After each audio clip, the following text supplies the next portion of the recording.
In this video, we're going to go through some unknown business expenses when you're starting your own plumbing business. If you don't know who I am, my name is Clayton. I'm part of the Plumbing Gurus, and on this channel, we're striving to save you money and keep you informed on all the proper plumbing practices. Let's jump into this video. All right, so we're going to touch base on some unknown plumbing expenses when you start up your own plumbing business.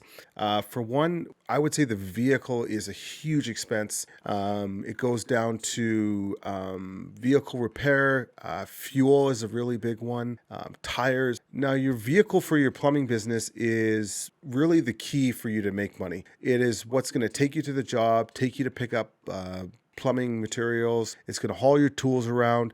So it's very important that you always keep up on the maintenance, fluid changes. Like I said, if you have different seasons here, we have summer, we have winter, so we need to buy winter tires for our vehicle, and then we need summer tires. So it's very important that you take as best care and as much as you can afford to put into the maintenance of your work vehicle. Now, whether you have a van, whether you have a pickup truck, or whether you have a truck and trailer, there will be some upfront costs to set up your plumbing vehicle for your plumbing business, but we're going to dive more into that in a later video. So some unknown costs regarding tools, some bigger tools you might not think about that you just take for granted if you are working for somebody would be like a threader. So now you're either going to have to purchase a threader or you're going to have to rent a threader. Another one is any other tools, hand tools or power tools that you don't have. Now you're going to have to take the time to go to either Home Depot or your wholesalers to rent them. And also another expense that a lot of employees don't think about when you're making the transition to having your own business is now any plumbing tools or any tools that you have in general that need any repairs or replacing,